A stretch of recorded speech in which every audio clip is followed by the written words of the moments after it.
반가워, 여러닥터 K야. 자, 오늘은 여러분들이 제일 좋아하는 북 리뷰 시간이야. 북 리뷰 좋아한다고 말해. 모르겠네. 자, 오늘 리뷰할 책은 돈으로 읽는 세계사, 강영훈 작가님의 책이고 재밌어. 그냥 결론만 얘기하면 재밌어. 혹시 역사 좋아하니? 아니요. 읽어봐. 좋아하게 될 거야. 굉장히 재밌는 책인데 왜 재밌냐면 두 가지 이유야. 하나는 둘째는 우리가 쇼츠와 쇼폼의 시대에 살고 있잖아. 앉아가지고 3시간, 2시간 읽으려면 얼마나 재미가 없어. 일단 책 읽자고 하면 이렇게 시작하는데, 근데 얘는 들어가는 글에 보면 알겠지만 1번 기사다 은행의 시초, 알고 보면 금융의 도시 베네치아, 뭐 5번 6번? 그러니까 하나하나가 쇼폼이야. 아주 현대인들이 좋아하게 잘 썼어. 그래서 그냥 지하철, 버스에서 그냥 책장을 슉슉 넘기면 슉슉 지나갈 정도로 되게 재밌고, 그리고 유식해져.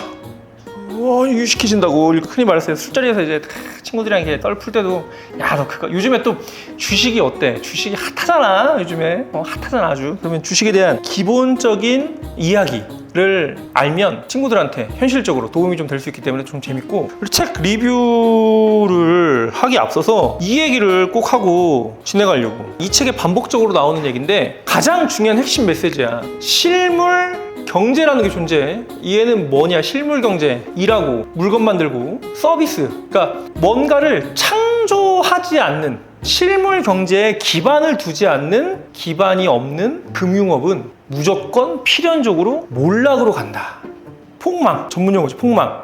요 얘기를 반복적으로 하고 있어. 네덜란드가 금융업의 최고의 중심지야. 인류학적으로 세계사에서 가장 먼저 드러난 주식회사가 바로 동인도 회사거든. 동인도 회사 누가 조절하냐면 네덜란드인들이 조절을 해. 오렌지의 나라. 오랑주라는 지명에서 따온 얘긴데, 네덜란드는 그 해수면보다 나라가 낮잖아. 그래서 관계, 치수, 이게 나라를 유지하는 핵심이야. 그러니까 네덜란드는 지나가는 거지도 수학 계산에 능하다라는 말이 있을 정도로 전반적으로 회계, 수학 이게 굉장히 발달해 있는 나라라서 화폐의 핵심이 되는 나라인데, 이 네덜란드에서도 주식이나 뭐 튤립 파동 등 다양한 이유로 나라가 몇 번씩 큰 위기를 맞고 망하는 게 나오거든. 그러니까 실물 경제에 기반이 되지 않으면 무조건 망한다라는 얘기를 역사를 통해서 증명을 해주고 있어.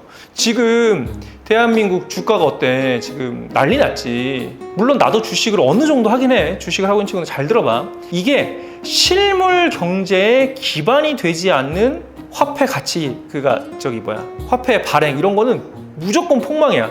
뉴딜 정책은 오케이. 뉴딜 정책처럼 큰 댐을 짓거나 국가적인 인프라를 구축하기 위해서 도로, 항만 이런 거 건설해서 나라가 부양이 되는 건 실물 경제의 기초라고 하기 때문에 그건 오케이. 근데 그게 아니고 실물 경제가 없어. 실물 경제가 없이 단순히 화폐만 뿌린다든지 아니면 그냥 무언가 이렇게 붐업 된다는 거 하는 거는 무조건 폭망할 수밖에 없다라는 이야기를 하고 있기 때문에 이 책을 읽든 안 읽든 실물 경제에 기반이 없는 금융업은 폭망. 지금 삼성전자가 난리 나지. 그 이유가 이제 세계적으로 반도체 니즈가 올라가서 되는 거야. 그러니까 무언가 주식을 투자하고 어딘가 뭔가 잘 되고 싶으면 이게 현실에 존재하는 건지 안 하는 건지 좀 생각을 반드시 해봐야 돼.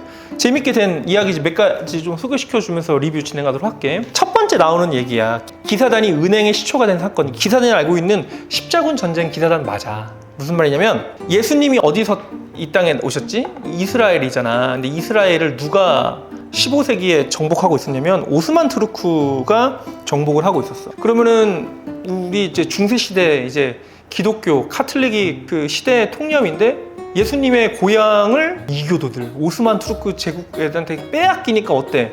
그거를 후복을 해야지. 그래서 십자군 전쟁이라 생기는데 그 십자군 전쟁이 은행의 시초가 됐다 이런 얘기를 하고 싶어. 무슨 말이냐면 자, 기사단이 유럽에서 예루살렘까지 간단 말이지. 그럼 예루살렘까지 가다가 돈도 무겁고 동전도 크고 얼마나 힘들었겠어. 중간에 강도 만나고 해적 만나고 뺏길 거 아니야. 죽고. 그런데 그게 아니고 종이 증서를 발행을 해. 십자군 기사들이.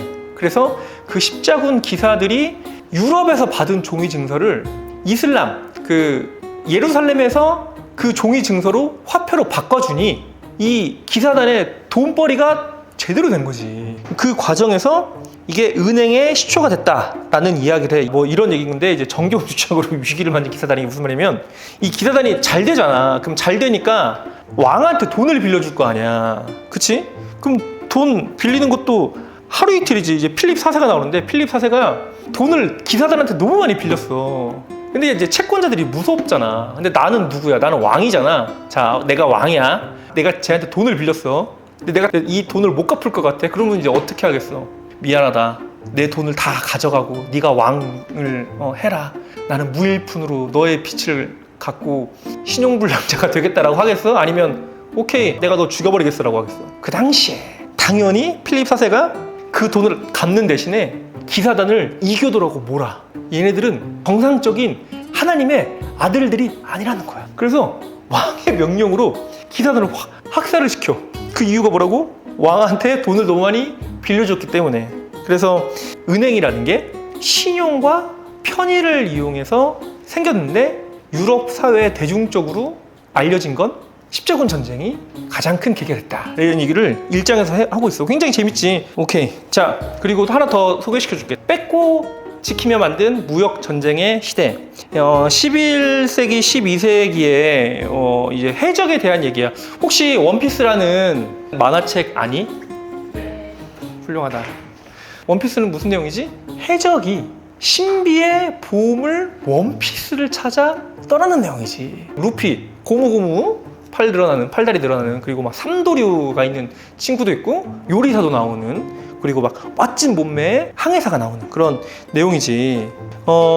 해적은 인류 역사와 함께 태동을 했다 하더라도 뭐 과언이 아니야. 왜냐하면 남의 거 뺏는 것처럼 재밌는 거 없잖아. 얼마나 쉬워. 그래가지고 옛날부터 뺏었어. 오죽하면 카이사르도 해적한테 잡혔다라는 얘기가 있을 정도로 해적은 옛날부터 존재를 했었어. 중세 지중해를 주름 잡았던 바르바리 해적. 이 바르바르 해적이 있단 말이야. 근데 재밌는 건, 자, 이게 왜 재미있냐면 원피스를 보면 숨겨진 보물이 있지. 근데 그 보물의 위치를 알아 몰라? 아무도 몰라. 어딘가 숨겨져 있다라는 건 알고 있는데 위치는 모른다고. 근데 그것뿐 아니라 보물섬이라는 소설도 그렇고 모비딕도 그렇고 심지어 영화 캐리비안 해적도 보물이 또 어딘가 있어. 어딘가 있는데 그 보물이 어디 있는지는 몰라서 찾아 헤매는 이야기가 대부분의 해적 시리즈의 주축이란 말이야. 그치? 근데 이게 실화를 기반을 하고 있다는 거야. 붉은 수염이라고 불리우는 가장 유명한 해적이 오스만 제국의 장교, 총사령관이 되기도 해. 엄청난 거지. 근데 얘가 죽는데 그냥 죽겠어? 실은 보물을 묻어놨다 라는 이야기를 하고, 이 붉은 수염이 실제로 죽는다고. 근데 결국은 뭐냐면 이 얘기를 하는 거야. 이 해적의 보물은 원피스의 작가가 캐낸 게 아닌가라는 우스갯소리로 마무리하긴 해.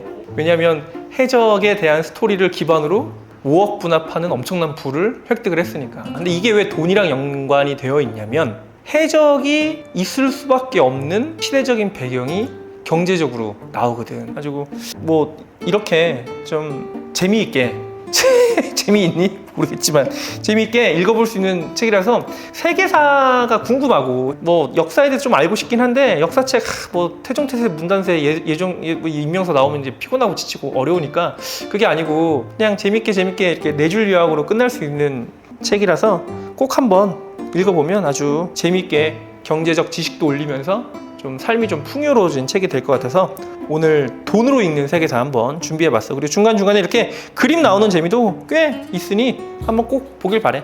자, 너희들의 똑똑한 경제 생활을 또 응원하는 자, 열혈 닥터 K였어. 안녕, 빠이.